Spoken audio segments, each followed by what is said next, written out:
Salut, c'est Flo. Aujourd'hui, j'interviewe Jessica Delpé qui est styliste de l'âme. Cette interview me tenait à cœur parce que Jessica va nous expliquer le lien entre l'estime de soi et les vêtements. Je vous invite à prendre le temps de l'écouter. Elle va vous donner plein de conseils et il y a surtout une question, il y a un message clé qui ressort de cette interview. Je vous invite vraiment à la regarder et si vous ne pouvez pas la regarder, eh bien écoutez-la. Je vous laisse en compagnie de Jessica et je vous dis à plus tard. Bonjour à tous, aujourd'hui je suis ravie de vous accueillir et surtout d'être en présence de Jessica Delpé qui m'a fait vraiment l'honneur d'être là aujourd'hui avec nous. Alors Jessica, je vais te poser une première question. Pour toi, qu'est-ce que c'est être styliste de l'âme? Tout d'abord, merci Florence de m'inviter pour l'entrevue. Pour moi, être styliste de l'âme, c'est en fait un accompagnement que j'ai créé au fil des années par rapport à mon expérience personnelle, par rapport à mes intérêts et aussi ma passion pour la beauté, pour la féminité. Puis, depuis toujours, j'ai toujours eu cette passion-là pour les vêtements aussi, depuis toute petite en fait. Et j'ai décidé de marier autant le côté intérieur que extérieur. Donc, pour moi, c'est vraiment de se dévoiler authentiquement à travers ses vêtements et j'offre différentes formes d'accompagnement par rapport à ça. D'accord, oui. Ah oui, tu nous parleras de tes accompagnements après parce que j'ai vu que tu avais un site qui était très complet. Il y a beaucoup de choses que tu dévoiles et qui sont super intéressantes. Euh, comment t'en es arrivée là? Parce que tu dis que les vêtements, tu aimes ça depuis que tu es toute petite et du coup, tu es partie naturellement vers ce métier qui est le stylisme. En fait, c'est ça, j'ai étudié dans le domaine de la mode. Donc, naturellement, je me sentais vraiment appelée en design de mode au début, là, au cégep. Au cégep qui est, en tout cas, je sais pas qu'est-ce que ça correspond pour vous, mais c'est vraiment de dessiner des vêtements, de créer des collections et tout ça. C'est dans ce cours-là que je me suis inscrite après le secondaire. Et j'étais vraiment interpellée surtout par créer et par la beauté et également par être à mon compte, en fait. C'était vraiment mon rêve de travailler pour moi et tout ça. Et c'est beaucoup les modèles que j'avais autour de moi, des gens qui sont entrepreneurs, des gens qui travaillent pour eux. Et ça faisait aussi partie de mon élan. Et c'était ça mon élan à la base de créer ma propre collection de vêtements. Mais finalement, ça s'est un petit peu ça l'a un petit peu changé de direction parce que finalement, j'ai étudié en commercialisation de la mode et j'ai été acheteuse pendant 4 ans pour une chaîne de magasins québécoise. Et ensuite, j'ai décidé vraiment de partir à mon compte en styliste personnel. Donc, j'ai habillé plusieurs femmes de tous les milieux dans la ville de Montréal. Donc, j'ai habillé des centaines de femmes. Donc, j'allais vraiment magasiner pour elles. J'allais choisir leurs vêtements. Je les rencontrais et ensuite, je faisais toute leur garde-robe. Donc, j'ai fait ça pendant 4 ans. Et suite à ça, j'ai eu une grosse remise en question, en fait, par rapport à mon travail, par rapport à la consommation aussi, parce que vu que j'habillais beaucoup de gens, beaucoup de femmes, je consommais beaucoup de vêtements et des gros montants d'argent et tout ça. Et j'ai commencé à me questionner, en fait, sur tout ça, sur autant l'environnement, l'écologie, que aussi le sens que ça avait pour moi et tout ça, et aussi l'environnement de travail qui finalement me correspondait un petit peu moins. J'étais beaucoup plus attirée par justement faire de la méditation, le yoga, prendre soin de moi. Puis là, je me retrouvais au centre-ville de Montréal où est-ce que ça bouge vraiment beaucoup dans les boutiques haut de gamme. Donc, je sentais un petit peu que je me sentais appelée ailleurs en fait. Et c'est là que j'ai fait la transformation de mes services, de mon entreprise. C'est vraiment en décidant d'en fait, de marier cette passion-là pour la spiritualité, pour le bien-être, pour la beauté intérieure, pour toute cette recherche-là que je faisais en parallèle et de marier ça avec les vêtements parce que pour moi, c'est vraiment relié aussi les vêtements, l'apparence avec comment on se sent intérieurement parce qu'on a beau avoir les plus beaux vêtements du monde, on a beau se sentir avoir le plus beau corps que l'on juge selon des critères, peu importe, mais on peut avoir le corps qui nous plaît, les vêtements qui nous plaisent, mais on peut quand même se sentir pas bien à l'intérieur de nous. Et c'est ça que j'ai vécu à quelque part. C'est que je vivais au début de la vingtaine, je n'avais pas nécessairement confiance en moi et je me sentais pas bien dans mon corps. Et je me disais, mais si je me trouve belle, si j'ai le corps que je veux, si j'ai les vêtements que je veux, je vais enfin avoir confiance en moi. Je croyais ça au début de la vingtaine, dans ma naïveté. Donc, je pensais ça à quelque part inconsciemment. Puis c'est aussi le message qui est véhiculé dans notre société que plus qu'on va se sentir bien, qu'on va se sentir belle, qu'on va avoir une carrière qui nous plaît, un amoureux avec qui ça va bien, tout ça. Et donc, on va être heureux. Donc, c'est un petit peu là-dedans que j'ai embarqué. Et j'ai bien sûr réalisé que même si j'avais tous les vêtements que je voulais, j'avais l'apparence que je me trouvais belle finalement et tout ça, je me sentais pas bien, pas mieux intérieurement et j'avais pas plus confiance en moi. Et donc, c'est ça qui a aussi alimenté cette recherche-là et que je me suis dit, est-ce que vraiment j'avais envie d'apporter quelque chose de plus profond que juste l'apparence et j'avais envie de toucher les gens à un autre niveau pour que ces femmes-là que j'accompagne puissent aussi retrouver cette beauté-là que chacune de nous porte en nous et qu'elles puissent se dévoiler ensuite à travers leurs vêtements, mais que ça parte de l'intérieur, en fait. D'accord. Et alors, c'est vraiment important ce que tu dis parce que tu as vraiment été à l'écoute de ce que te disait ton cœur et ton corps. Ben, je peux peut-être me trouver jolie, mais dedans, ça va pas bien. Et je trouve que c'est un gros travail de pouvoir s'écouter, se dire, attends, il y a quelque chose qui me manque, j'ai pas confiance en moi. Et c'est comment tu as fait pour faire ce travail-là, pour te sentir mieux intérieurement? Oui, merci, c'est une bonne question, mais en fait, ça s'est fait vraiment au fil du temps. Au début de la vingtaine, justement, quand j'ai réalisé que finalement, ce monde extérieur-là, mon travail et tout ça, m'apportait pas la joie puis le bonheur que je cherchais vraiment. Et en réalisant ça, en réalisant cela, j'ai réalisé aussi qu'il fallait que je regarde ailleurs. Donc, j'ai commencé à ce moment-là une thérapie.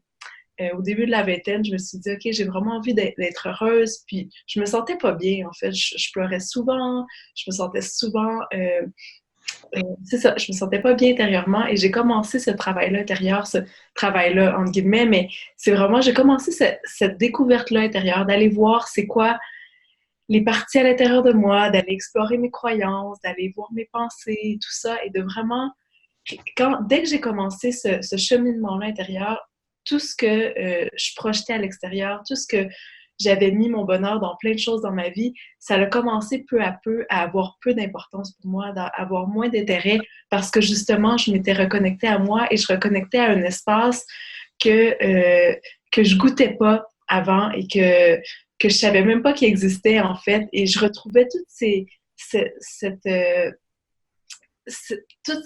qualités-là à l'intérieur de moi, je retrouvais cette confiance-là, je retrouvais cette écoute-là de moi. Et peu à peu, au fil du temps, au fil de cette exploration-là intérieure, au fil d'aller voir mes croyances, d'aller voir tout ce que je crois à propos de moi qui en fait était complètement faux. Et, et à travers tous ces mouvements-là de vie que j'ai faits, donc ça m'a amené aussi à retrouver cette écoute-là de moi, à retrouver cette confiance-là et aussi en étant vraiment de plus en plus à l'écoute. Donc, en écoutant cette petite voix-là à l'intérieur de moi, en écoutant mon intuition, j'ai commencé justement à avoir confiance en la vie, confiance en moi, parce que plus je m'écoutais, même si c'était pas rationnel, plus j'avais confiance en fait, parce que je voyais que plus je m'écoutais, plus tout était fluide, plus tout était facile et plus je me sentais bien parce que je me sentais alignée et je me sentais que je prenais soin de moi, je m'honorais et j'arrêtais de me fier à tous les conditionnements que j'avais reçus au monde extérieur et vraiment je me fiais à moi. Et donc ça a vraiment été le début de quelque chose qui a tout changé parce que plus je me suis écoutée, plus j'ai rencontré des gens qui étaient en harmonie avec moi, plus j'ai commencé à justement créer une entreprise qui me convenait vraiment, plus j'ai fait des choix pour moi, j'ai commencé à honorer mon rythme, à respecter vraiment mes élans, à prendre du temps pour moi et à lâcher tout ça, à lâcher toute cette boîte-là dans laquelle je m'étais mis, qui comprenait plein de choses, dont travailler vraiment beaucoup et tout ça. Donc, j'ai lâché tout ça et ça m'a fait beaucoup de bien d'être à l'écoute de moi et de voir que dans cette écoute-là, je pouvais me faire confiance. D'accord. C'est vraiment passionnant ce que tu racontes et ça me fait penser à beaucoup de choses, notamment sur les croyances limitantes, comme tu dis, qu'on peut avoir. Et il y a beaucoup de choses qui rentrent en ligne de compte. Comme tu dis, on va beaucoup travailler. Il y a aussi l'éducation qui nous met parfois dans une petite case et qui ne nous correspond pas forcément. La confiance en soi aussi, comme tu dis, plus tu apprends à te découvrir, à t'écouter et plus tu vas avoir une vision positive de toi et tu vas être contente, du coup, tu vas prendre plaisir à faire des choses, tu prends confiance et tu es dans un cercle vertueux qui est vraiment super. Mm-hmm. Et quel lien tu fais entre l'estime de soi et les vêtements? Oui, mais pour moi, je pense que, tu sais, je pense qu'en tant que femme, on a tous déjà senti porter des vêtements qu'on sent qui sont en harmonie avec nous, des couleurs, des coupes, qu'on sent vraiment qu'on se sent bien dans les vêtements.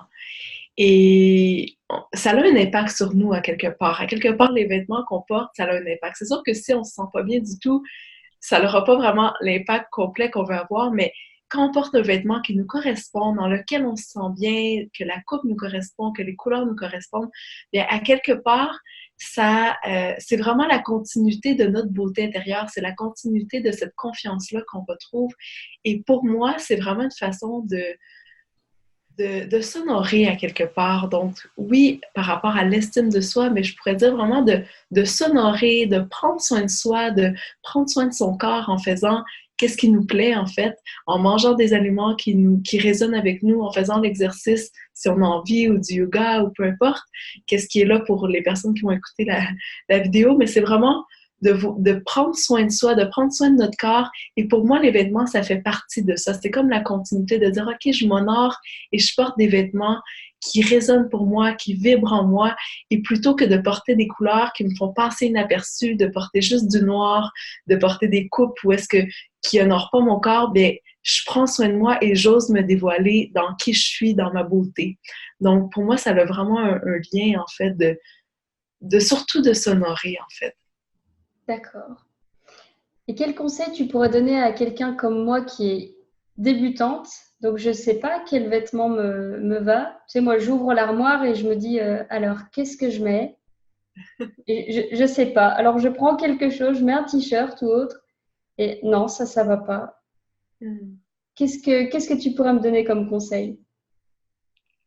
Oui, ben peut-être déjà de voir si tu t'ouvres à rêver complètement, si tu rêves vraiment, si tu enlèves toutes les barrières, toutes les limites, quel vêtement, quelle couleur aurais-tu envie de porter?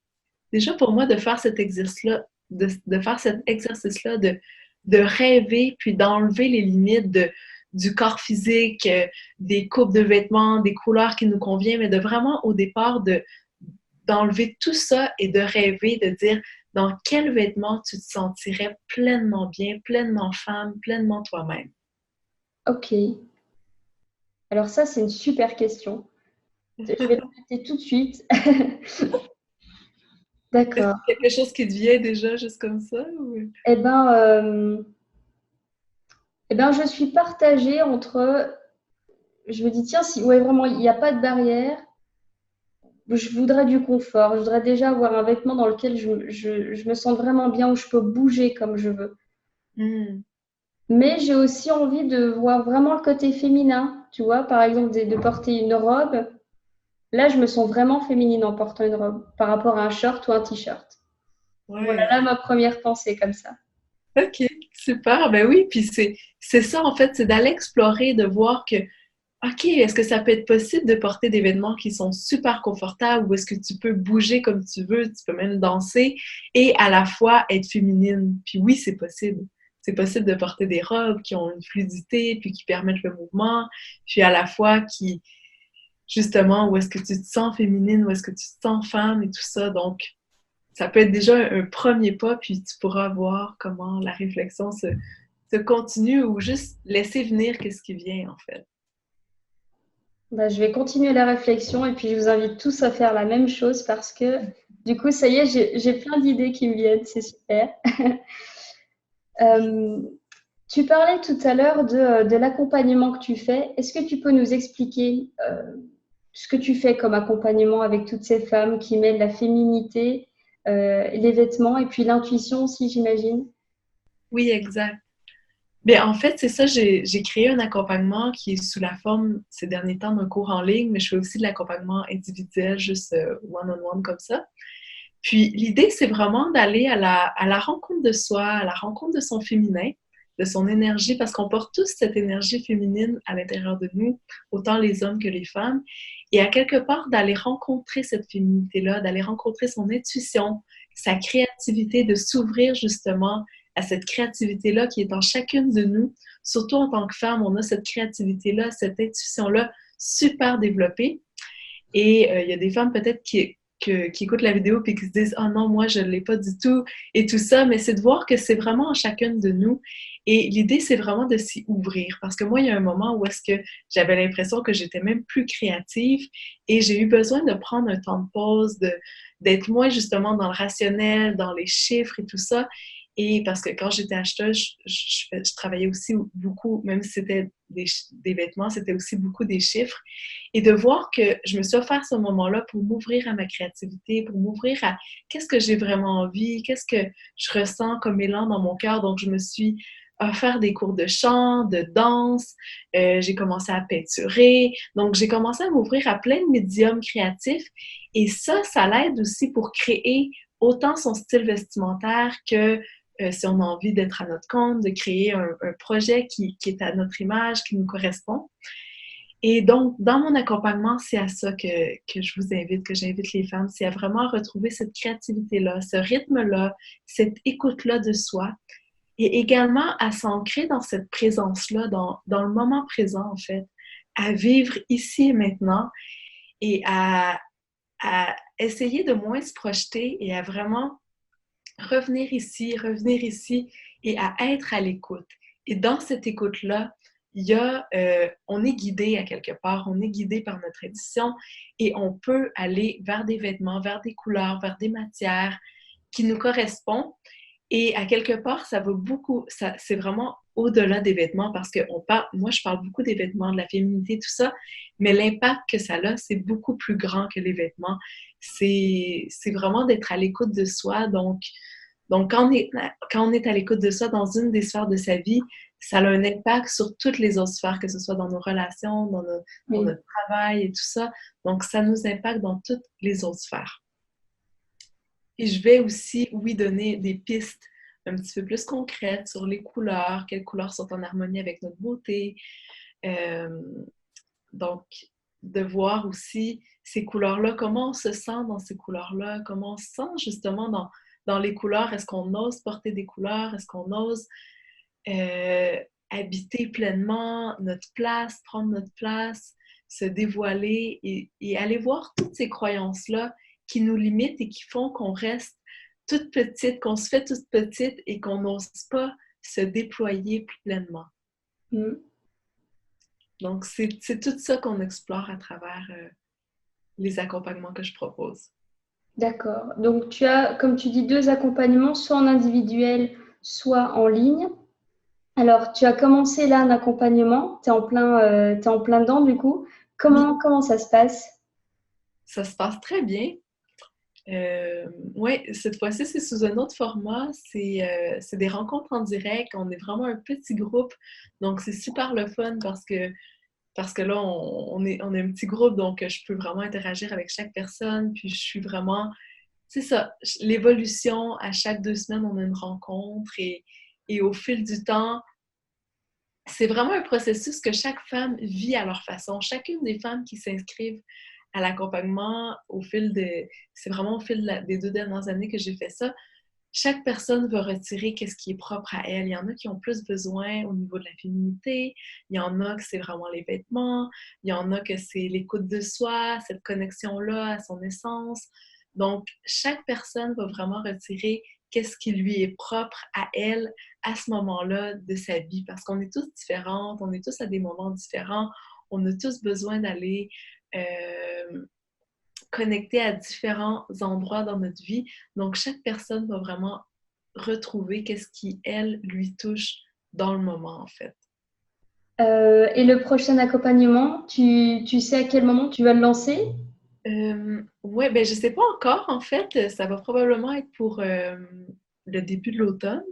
Peut-être en août ou en septembre, ça serait ça mon intention. Mais là, en parallèle, je suis aussi en train de partir une petite boutique à Sutton, donc je suis comme dans deux projets en même temps, mais j'ai toujours l'intention de conserver cet accompagnement-là parce que je trouve ça super riche, puis ça me plaît vraiment beaucoup d'offrir ça. Mais je sais pas encore la date exacte et sous quelle forme ça va se mettre aussi, si ça va être sous la forme de cours en ligne ou de rencontres en direct. Donc, je vais voir au fil de l'été comment je le sens, en fait. D'accord. Alors, parle-nous de cette boutique que tu ouvres. Ouais, en fait, je suis en train de démarrer une petite boutique de plantes, fleurs et smoothies. Donc, D'accord. c'est dans le village de Sutton. J'ai eu cet élan-là il y a quelques mois de partir ça. Puis j'avais envie aussi J'adore travailler en ligne, faire de l'accompagnement et tout ça, mais j'avais aussi envie de justement pouvoir créer concrètement dans le monde et de rencontrer aussi des gens, de pas juste être devant l'ordinateur et tout ça. Puis, comme j'adore la beauté, j'adore la création, donc pour moi, c'était vraiment une manière d'exprimer cette créativité-là et cette joie-là et de partager. Et donc, c'est un lieu de rencontre aussi que les gens peuvent venir prendre un smoothie, adopter une plante, s'acheter un bouquet de fleurs. Il va y avoir des bouquets de la ferme, de 2 fermes florales qui sont dans ma région. Donc voilà, je suis vraiment dans cette création-là de ce projet-là et ça l'ouvre dans 2 semaines. Eh ben, écoute, que ça se passe bien. En tout cas, tu as vraiment des beaux projets. Il y a beaucoup de choses. Ce que je vais faire, c'est que je mettrai en lien le lien vers ton site, aussi ton Facebook, comme ça on pourra aller voir tout ce que tu proposes. J'avais vu du coup oui, les smoothies et je me demandais ce que c'était. Ben voilà, du coup je comprends maintenant que c'est la boutique que tu vas ouvrir. Par rapport à tous ces projets que tu as là, comment toi tu te sens? Est-ce que tu es en pleine... Enfin, comment tu te sens? Je sens que dans les dernières années, peut-être pas la dernière année, mais dans les années précédentes, j'avais beaucoup de résistance à passer à l'action et tout ça, et j'avais pris vraiment un gros moment pour moi. En fait, un moment où est-ce que je m'étais arrêtée complètement, j'avais même arrêté de prendre des clientes. Il y a 1 an et demi où est-ce que je me suis vraiment dédiée à justement à prendre du temps pour moi, prendre soin de moi, ralentir, parce que j'avais été beaucoup dans l'action. J'avais fait plein de choses au début de ma vingtaine et j'avais beaucoup travaillé. J'avais fait des projets aussi, j'avais parti mon entreprise, j'avais été vraiment beaucoup dans l'action, mais une action qui n'était pas nécessairement dans cette écoute-là de moi, dans cette écoute-là de mon intuition, mais qui était plus dans « OK, il faut que j'en fasse beaucoup ». Et donc, je m'étais un petit peu épuisée dans tout ça et je sentais que j'avais besoin de reconnecter à moi. Mais là, qu'est-ce que je ressens après cette pause-là? Et là, j'ai offert des accompagnements en ligne. Puis là, je ressens que j'ai de nouveau envie, en fait, de passer... Ben là, j'ai eu envie, en tout cas, de passer à l'action, de faire quelque chose de plus concret. Et c'est là que la boutique s'est mise en place. Et pour moi, je le sens vraiment comme juste la joie, en fait. La joie de partager, la joie d'aussi, la joie d'être dans l'action, en fait. J'ai de la joie à faire des choses, à créer, à travailler plus d'heures. Donc, c'est comme si je me suis tellement offert ce moment-là, ces moments-là pour moi, c'est comme si là, c'est naturel d'avoir un autre mouvement qui est plus dans l'action, qui est plus dans le faire. Et donc, je suis dans ce mouvement-là, puis ça me plaît en ce moment. Donc, je ne sais pas si ça répond à la question là, de comment je le vis, mais je le sens, c'est ça, comme une expansion, comme... Puis peut-être qu'après, il va y avoir un autre mouvement, je ne le sais pas, mais pour l'instant, c'est super fluide, c'est super facile, tout c'est placé et c'est vraiment d'un autre espace, c'est vraiment de l'intuition, de la joie que ça part. et je sens que c'est pas forcé, contrairement à certains projets que j'aurais pu avoir avant, qui finalement auraient pu se passer dans cette fluidité-là, mais j'étais beaucoup dans le contrôle, dans la peur, et là, c'est complètement différent. C'est beaucoup plus la confiance qui me porte.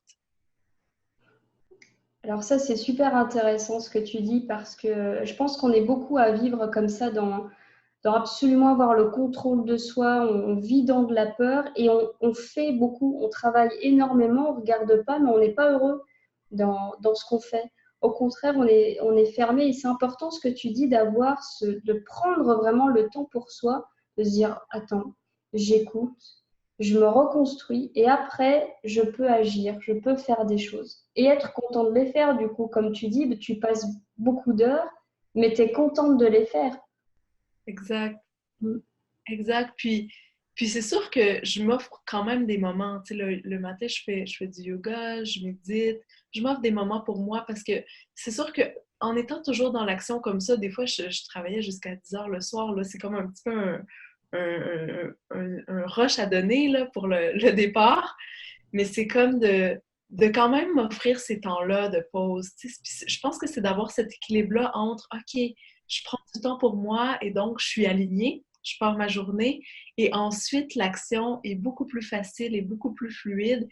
Et justement, c'est pas juste dans une action. Parce que des fois, on fait des actions qui sont pas utiles. On fait des choses qui sont pas. Comme tu dis, en fait, c'est plein d'actions pour contrôler les choses. Mais est-ce que ces actions-là apportent vraiment. Est-ce qu'elles sont vraiment nécessaires, en fait? Souvent, on fait des actions qui sont pas nécessaires et qui n'apportent pas nécessairement quelque chose de plus. Et plus on est centré, moins on va faire ces petites actions-là qui partent souvent de la peur et du contrôle. Et plus on va faire une action qui est plus juste, qui est plus alignée et qui va être la bonne action plutôt que d'être une action justement qui part de la peur. Oui, je t'ai posé toutes mes questions. Est-ce que tu aurais quelque chose à ajouter? Mais peut-être juste que la clé, c'est justement d'être à l'écoute de soi, indépendamment de ce que les gens disent, indépendamment de qu'est-ce qu'on croit qui devrait être fait. Tu sais, comme par exemple, dans la boutique, à un moment donné, je me disais, ah, il me semble que c'est un petit peu long, à partir et tout ça. Puis en même temps, je me reconnectais au fait que, OK, mon intention, c'est quoi? Mon intention, c'est d'être dans la joie, c'est d'être dans la paix. C'est pas de réussir, c'est pas d'ouvrir au moment où est-ce que je pense que ça pourrait être le mieux, où est-ce qu'il y aurait le plus de monde. Et des fois, je recevais des commentaires de l'extérieur, justement, hey, on attend vraiment que ça l'ouvre, il me semble que ça fait longtemps et tout ça. Et vraiment, l'idée, plus qu'on est à l'écoute de soi, puis je revenais toujours à. Ça veut pas dire que ça me faisait rien. Sur le coup, ça me faisait un petit quelque chose. Je me disais, ah, ça venait toucher quelque chose, puis j'allais explorer ça aussi. J'allais explorer l'émotion qui était là. Et vraiment, pour moi, c'est d'être à l'écoute. C'est plus qu'on est à l'écoute, indépendamment dans la sphère de sa vie, que ce soit pour les vêtements, que ce soit pour notre entreprise, que ce soit dans nos relations, plus on est à l'écoute de nous, de notre rythme, de qu'est-ce qui est vraiment important pour nous. Pas qu'est-ce qu'on pense que les gens entendent de nous, pas qu'est-ce qu'on pense que la société, entre guillemets, entend de nous, notre amoureux et tout ça, mais vraiment nous. Et plus on s'écoute, plus c'est facile, plus c'est simple et plus on est dans l'amour de soi. Et s'il y a des choses qui n'ont pas à être là dans notre vie, bien ça va lâcher tout seul, ça va s'en aller tout seul. Et c'est de faire confiance aussi, faire confiance que plus on s'écoute, plus on va être en harmonie et plus les choses vont être exactement comme elles doivent être et on n'essaiera pas que la vie se passe comme on veut qu'elle soit, mais elle va vraiment se passer comme elle doit se passer en fait. Faire confiance aussi. Je suis vraiment d'accord avec toi là-dessus. C'est vrai que plus on arrive, et c'est vraiment difficile, je trouve, à faire, mais quand on arrive à s'écouter petit à petit, parce que ça prend du temps, quand on a compris qu'il faut s'écouter, se dire, attends, qu'est-ce que je veux vraiment? C'est vrai, comme tu dis, tout s'imbrique et tu as utilisé le mot harmonie et je trouve que c'est exactement ça. On est en harmonie et si on se sent bien, si on s'écoute, après le monde, il s'ouvre. Il s'ouvre à nous, on fait tout ce qu'on veut. Exact. Et ben, à plus petite échelle, moi je me suis dit, j'étais vraiment contente de faire cette interview avec toi parce que tu as beaucoup de connaissances, tu respires la joie, tu as tout un univers à toi qui est formidable. et ce qu'on arrive à ressentir sur ton site. Ce que je trouve impressionnant, on rentre sur le site, on se dit, ah oui, c'est Jessica. C'est vraiment c'est impressionnant. Et je me suis dit, super, on va faire une interview, il va y avoir un échange, ça va être super. Et tu vois, toute la journée d'hier et aujourd'hui, j'ai eu plein de problèmes techniques. Et je me suis dit, mais ça va pas marcher, j'aurai plus mes questions, je vais plus savoir quoi dire. Et je me disais, non, attends, c'est quoi le but? Qu'est-ce que tu veux? Je veux un échange parce qu'elle a plein de choses et ça va être super. Et c'était juste ça. Et de me fier juste à cette petite idée-là, ça évitait tu vois, de partir dans un stress qui était pas nécessaire. Exact. C'est exactement ça, en fait. Voilà, c'est un petit exemple, mais voilà. Oui, mais c'est vraiment ça. C'est vraiment d'être à l'écoute de ce qui est vraiment important. Et qu'est-ce qui est vraiment important habituellement, c'est justement, c'est l'intention, c'est qu'est-ce qui est dans notre cœur, c'est qu'est-ce qu'on a envie de partager. Plus on revient à ça, plus c'est facile et c'est simple, plutôt que le résultat, justement. Ok, donc on retiendra aujourd'hui ce qu'il faut, c'est être à l'écoute de soi. Ok, je te remercie de m'avoir accordé ton temps. Merci d'avoir été là avec moi, puis avec nous tous. Et puis voilà, on se retrouve très bientôt. Merci beaucoup à toi, Florence. Merci. À bientôt. À bientôt. C'était l'interview de Jessica Delpé qui est styliste de l'âme. Donc vous avez vu tout ce qu'elle a pu vous donner comme conseil. Moi, ce que je vous invite à faire, c'est de laisser mûrir ces réflexions, ces conseils qu'elle a pu vous donner parce que ça demande à être revu, à être réécouté et à se laisser le temps de s'approprier tout ce qu'elle a pu vous dire. En tout cas, vous avez compris, le message clé qui ressort, c'est vraiment qu'est-ce que je rêve de porter. Ça, c'est une question qui est hyper importante. Sans aucune barrière, qu'est-ce que je rêve de porter? Je vous laisse réfléchir et moi, je vous retrouve dans une prochaine vidéo.